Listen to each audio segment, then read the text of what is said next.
because that's another thing too. I remember in college, and I you might be like, "Do you remember that?" I remember you showing me something in your wallet of a list of all the things I remember that you couldn't eat. It was on an index card. It was on a little index. It was in your wallet. So you already had, like, there were certain foods that you had to avoid because of your kidneys. Yes.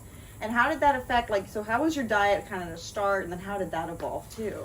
So that's obviously, now getting to the gym is one part, but you guys have to, you have to also look at the food thing too. That's important too. That's very true. That is so funny that you remembered that. Because I hadn't thought about that until just today. But but I did. There were high potassium, high phosphorus foods. Some of them that I remember were like tomatoes, potatoes, chocolate, beer, which didn't really stop me from drinking that.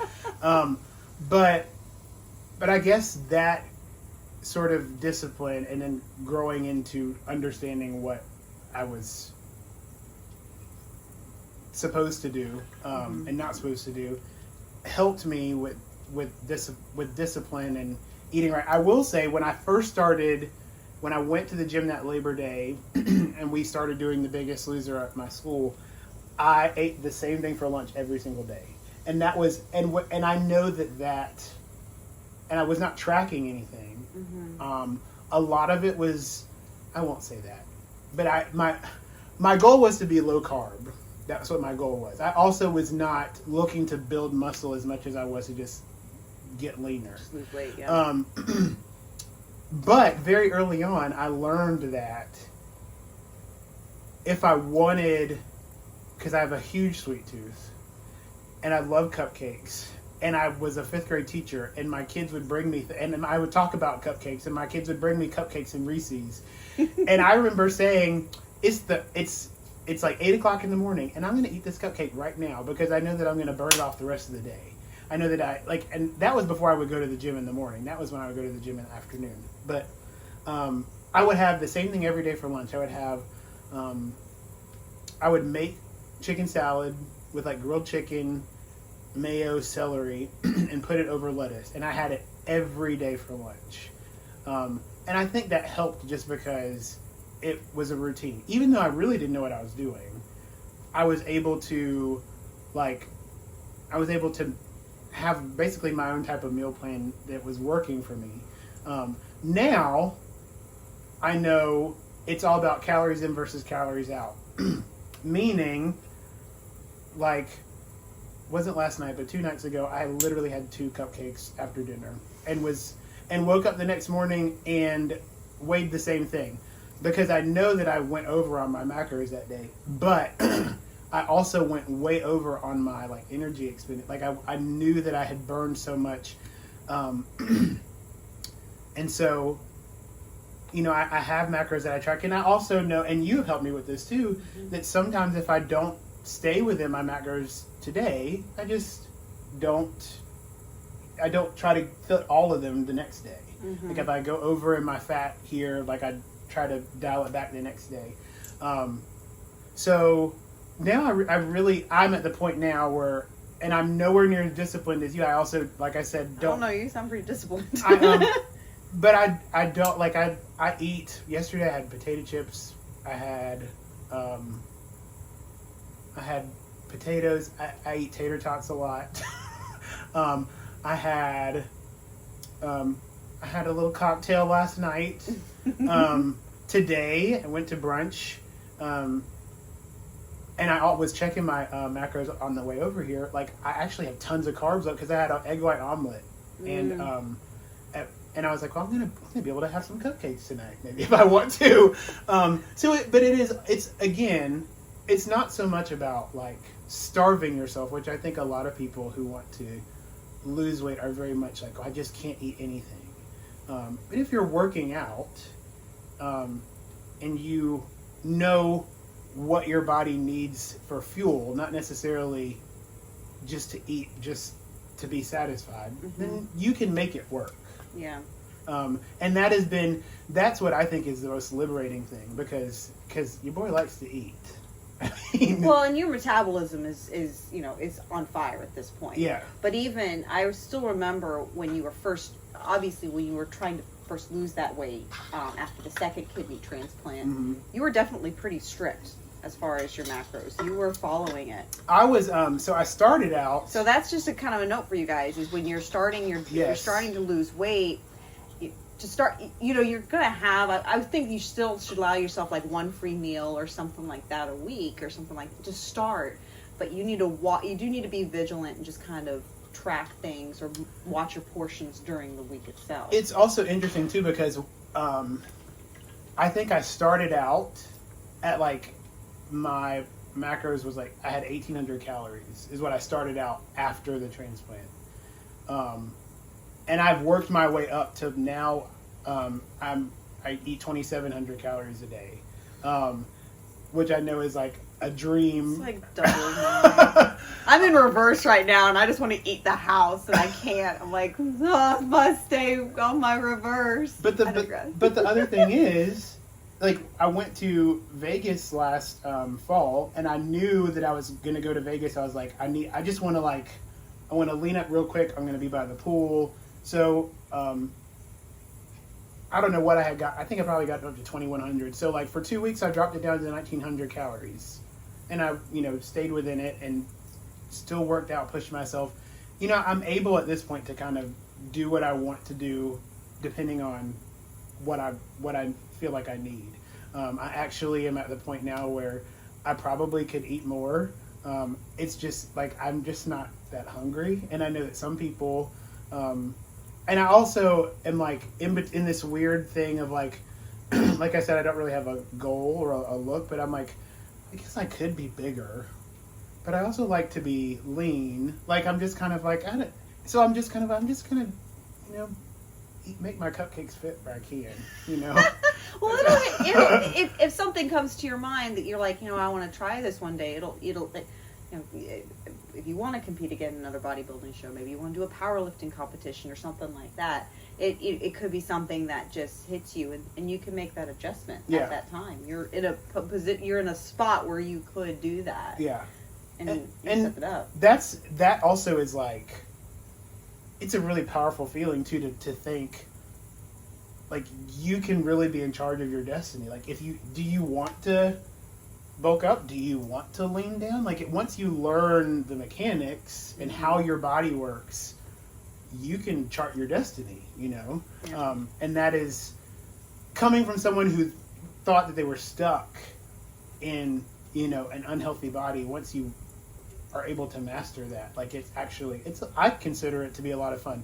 I also tell people too, the reason I think that I'm so passionate about it is because there are so many things in life that are out of our control. Mm-hmm. Like you go to work, and regardless of what you put into your career, there's so many other people that you work with. And, when you work in a school and there's like 375 teenagers, it's just kind of like, there's no telling what your day is going to be like. But your diet, your exercise, it's like the one thing that you can control. Mm-hmm. Especially when you have a situation where you can't, like I did. Mm-hmm. So when you can control it, I really feel like I'm in control, even with all the craziness that we have to expose ourselves to in our day-to-day lives. So that's the other thing about it that I really love about fitness and dieting. So what would be your recommendation if someone's watching this and maybe they are trying to find a fat loss journey? What would be your recommendation to them? What would you tell them if they said, I just don't know what to do, how to get started? What would you tell them to get started? You could talk to them. Tell this person. I think I would, if you don't know what to do, I think I would research. And by research, that can look a lot of different ways. It might mean going to your nearest fitness facility. It might mean reaching out to a friend. It might mean you're already on this channel. Here's Kate. Or Hamilton. Or me. But I can't express enough how much that connection with someone to assist, to help you, it means so much. Because too, I think a lot of people don't know what to do. It's not the type of thing where you just where people know what to do and they're just not doing it. I mean, it makes complete sense. Some people just don't know what to do. Well, and you also have, and this happened to me. I think you kind of heard a lot about this too. So as you mentioned, I did give that. I'll put a link below from if you haven't watched my fat loss journey. I'll put it in there because it does talk about this. But there were a lot of people when I was first getting into it. Oh, you've lost too much weight, or don't do that anymore, or you're too skinny now. You need to go eat burger. Do you experience a lot of that? It's almost like a fit shaming type of scenario. It's like people almost want to drag you down and make you feel. I don't know if they want to make you feel that way. I'm at the point where I don't give a darn anymore. Yeah. My mom told me that I looked sick. I remember that. There were people at school who literally thought I had a disease. They were like, "Are you okay?" Because also, if you don't have time to catch up with your wardrobe usually. I remember my clothes were very baggy when I lost that weight. But I think the other thing too is that people get used to you looking a certain way, and then when you get healthy, it's maybe not so much that they are discouraging you. It's just they're not ready for the change themselves. Good point. I think so. This is interesting. So when I started my current job in the middle of being on dialysis, needing a kidney transplant. So I was heavier, not active. So these people that at my current school, when I got there, they only knew me as the kind of fluffy guy, they didn't know at all. And then last summer after my transplant and I started getting fit again, they were like, I can't believe, what is going on with you? And I was just kind of this is actually me. Yeah. This is who I really am. And now it's really interesting because our chaplain actually introduced me to the 5th and 6th graders. He was saying, and here he is, he's our scheduling guru, but he could also probably lift you over his head. He's got the biggest biceps in the middle school. And I was like, now people know that this is who I am. But before it was just kind of well, we thought you were, this other. So I think just as much as a relationship you need a relationship with someone to help you get into it. It's going to be a change for some people. And I think, but they'll grow. It's just a quote that I tell my kids at school all the time is, "You be you, everybody else will adjust." And I think that when you start to better yourself, that's for you, and what's good for you, and everybody else will eventually. Some of them will maybe want to get on board with you. So. And if they don't, then you don't have to have those relationships. It's okay to walk away. More from cupcakes them. for you. But maybe not cupcakes if you're trying to lose weight. I should have made you cupcakes. No, my birthday was last week. I still have cupcakes, and I have no shame in eating week-old cupcakes. But yeah, I think that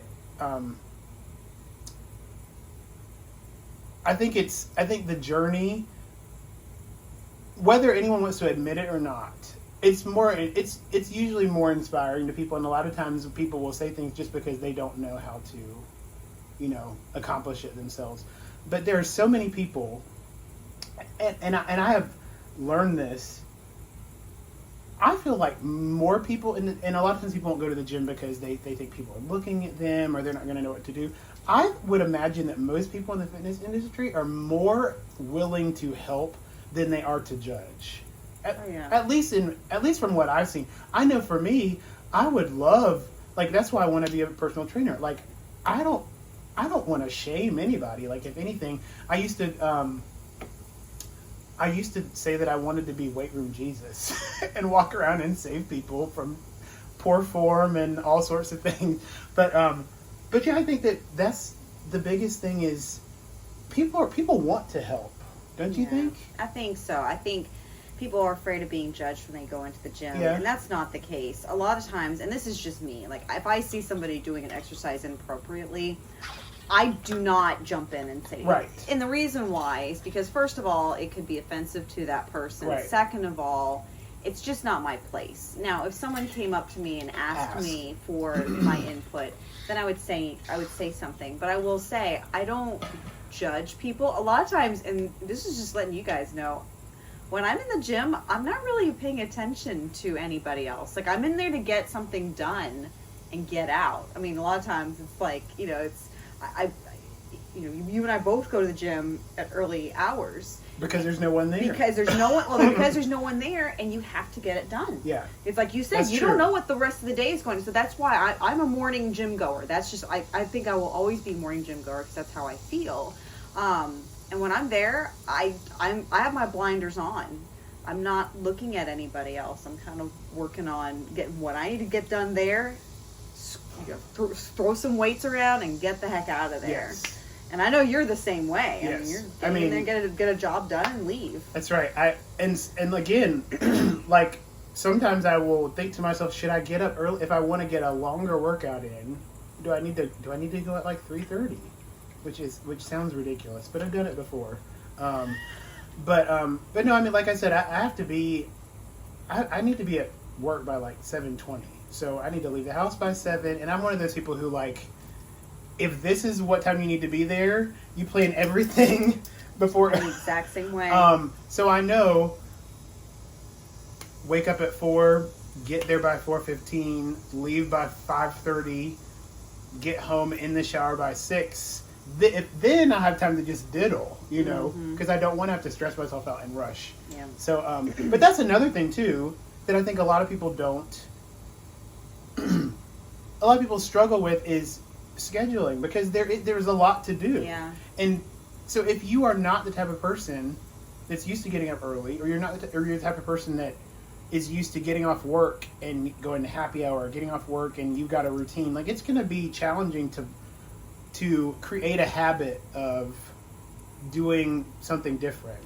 I have been going to bed at 8 p.m. actually while I was on dialysis too, I would go to bed at like 7 so that I could get my whole treatment in. But I go to bed at 8 so that I can get my 8 hours of sleep. Because I don't sleep very well, but I know that sleep is important for your body and for recovery. So I'm in bed by 8 and I don't look at my phone, which is hard. I turn my bedtime thing on, and so I will just lay there till I fall asleep so I can get up at 4 and be out the door by 4:15. And again, it's discipline. You have to, and just like training your body, you have to train your mind to do that too, because it's not something that you can just wake up and do. You 21 days to start a habit, and so if it takes you putting check marks on the calendar, I did it today, or checking in with someone, I just got my workout in, this is day 3, you know, those are, you know, good strategies to keep you motivated. Well, I mean, there's so many hours in the day, and you and I probably dedicate. You just said you get there at 4:15, you leave at 5:30, so you give about an hour, a little over an hour, which it's really not. That's not a whole lot of time. I mean, even if you just dedicate an hour, or find a class or something like that you like, or just go outside and walk, for crying out loud. But the thing that I like to tell people, like, it's like an appointment. Like, you wouldn't, if you made an appointment with your girlfriends or with your boyfriends or whatever, you know, or your doctor, like you make that appointment. That's your appointment. Yeah. You make the appointment and you keep it. So it's just a daily appointment that you keep, whether it's waking up first thing in the morning, or and before I had children, I would work out in the evenings. I was not a morning person. I used to sleep in because I didn't have kids. So I would bring my clothes with me to the gym, to work. And I would, on my way, you know, I would drive straight to the gym from work and change there. I wouldn't go home first. I was just about to say things like that. Yeah. Actually, you know, creating ways that you can't get around it. Like, Yeah, before you no go to excuses. bed, put your tennis shoes by the bed, or like packing your lunch, you know, if we're talking about food. I mean, that's huge. I struggle with that all the time because I assume, I don't know, schools are the worst because there's always, if you want to appreciate a teacher, give them food. You know, I don't know if every other job is like that, but there's always food at school. People giving you treats and things like that, and other teachers bringing in snacks. But if you pack your lunch, you know what you can eat, or you make ways for you to stay within your boundaries. You have a bag of your gym clothes in the car so that when you're so eager to drive home after work, well, I got my gym clothes, I might as well just go to the gym. Mm-hmm. So many places, I haven't told you this, but they gave me a key to the training facility at school, which I love because like it's on campus and I don't have to, like, if I wanted to, like I don't want to go all the way to school in the morning and work out and then take a shower in the gym locker room. But I mean, I have it like during the summer. I would go and work out. I could work out during the day, and then so I find ways to make it work for you because it doesn't. I mean, I know everyone watching this is not going to be a morning person. Yeah, and they would be like, I cannot get up 3:30 a.m. You're out of your mind. Right. I hear my Denny's already cringing. He's like, no way in hell. I have to remind myself too that like I don't have kids, and people that have kids, like I don't know how you thank God they're older now. They can do a lot more by themselves, right? Yeah, but I will say, even when they were little, I mean, I still was working out. I was still working out. I figured things out. I made the appointment. Was it a struggle? Yeah, but I mean, there were times and that Denny and I just we worked it out because he knew that it's important to me, but it's important to him too. He's kind of like you. He doesn't really have any goals or anything like that. He just throws around weights and that's it. It just makes him happy. Yeah. Now his diet is not as structured as yours, and it's not even remotely close to mine.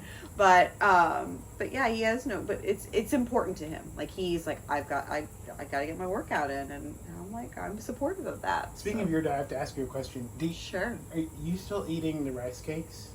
I am, and Publix has rice cakes now. They have like a slew of them. So I have so many carbs in my macros that I don't know how many carbs that I eat. But I don't like rice cakes. Oh, the caramel ones are the bomb. I feel they're just dry to me. But you put like nut butter on them. Or the Biscoff cookie butter is really good too. So do you know what I eat just about every day? Again, because I have so many carbs to eat. The cookie dough cafe edible cookie dough. I love cookie dough. So yesterday my macros aren't that high though. I had blueberry waffles, frozen blueberry waffles with Oreo cookie dough You're killing me. on them. I did go over yesterday. Sorry. Sorry, not sorry.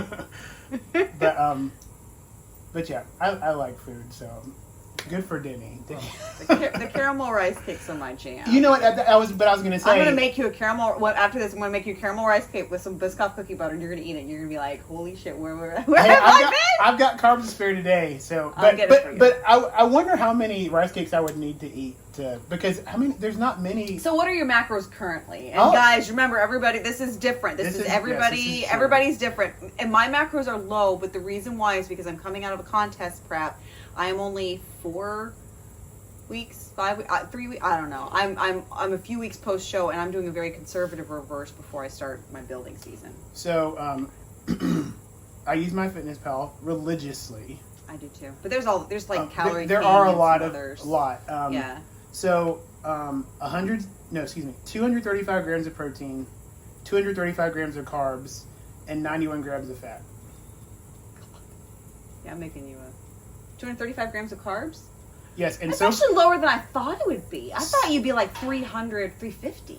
No, well, so this is interesting too. I have to watch my protein because that was of another one question kidney. I was going to ask you is the whole protein situation. So starting out, my doctors did say I needed to, I couldn't eat more than a gram of protein per body weight. And then I was like, I can't gain any weight.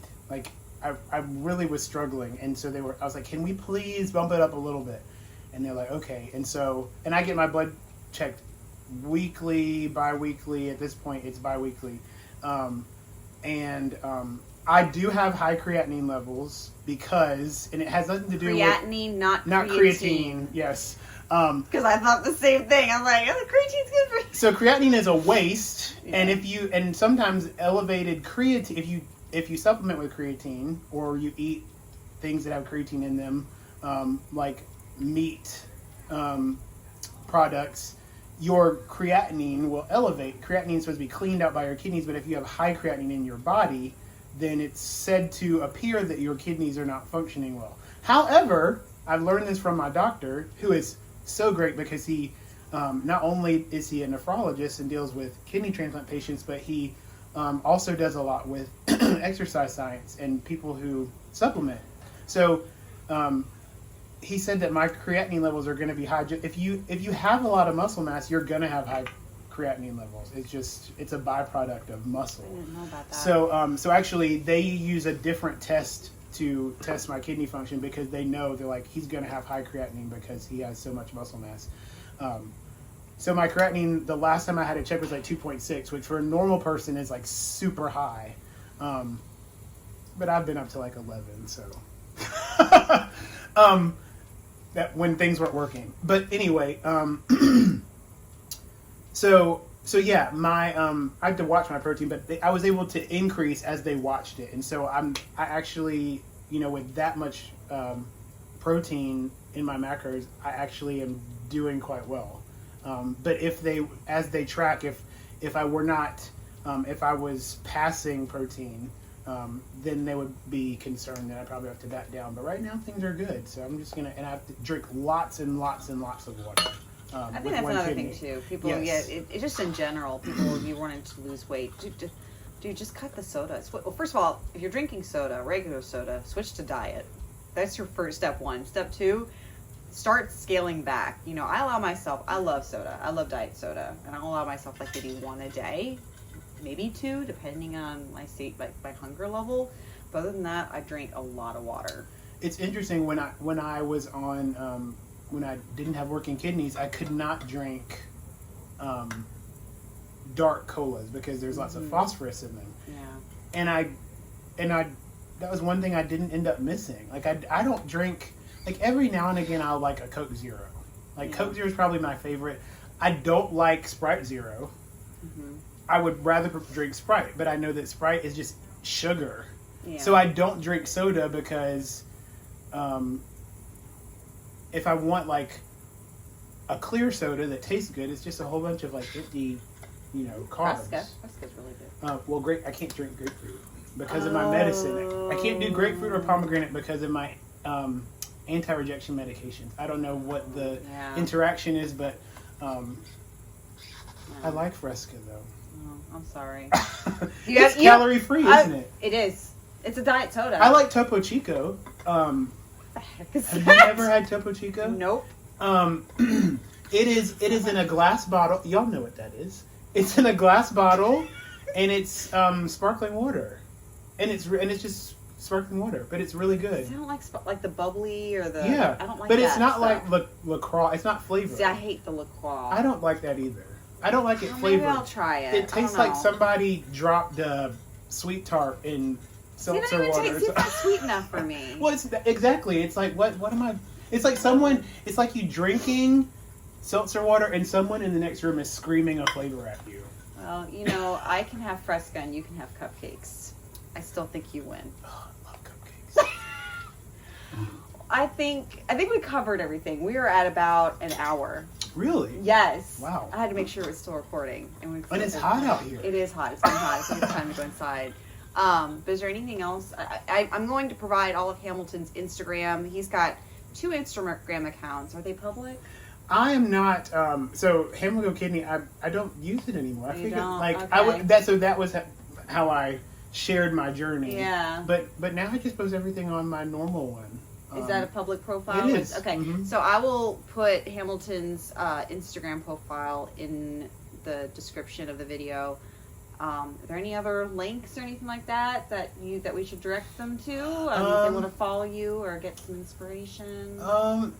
Not really. I'm not. I mean, my Instagram and my Twitter name are the same, but I barely tweet. And other than that, I mean, keep your eyes peeled, and maybe in about a month I'll be accepting clients. I don't know. That's what I'm hoping. So he'd be a good trainer, especially since he's been down that road. So, well, Hamilton, thank you so much. Of course, for taking the time. I hope that this helps you if you're kind of in a rut, or you're just maybe you are one of those people making excuses. It's okay. Like, it's, everybody has to have an aha moment. Obviously, I had an aha moment. Hamilton had an aha moment. Like, everybody has their moment, and hopefully this might be yours. And it's just a chance. It's not everybody has to be stepping on a stage. It could be, I just want to lose a few. I need to be able to fit in this clothes, or I need to be able to just be able to walk without having to gasp for air. I mean, it's just little things like that you can totally. I mean, for crying out loud, like, Hamilton has gone through 2 transplants, has had to sit out of the gym for a while. I mean, for 2 years. I mean, diet has been restricted. There's, if anything, I feel grateful that I'm capable of if I can do what I can do. Like, it's for me, I get to go to the gym. It's not like I have to go to the gym. I get to go to the gym. I get to live a healthy lifestyle. I can make that choice. And that was almost taken away from you. And that's not something that you could control. That was, it's like, yeah, you if you don't do this, you will die. And, so take that with you will. I hope this inspires somebody. And with that, we'll just see you later. With love. Bye, y'all.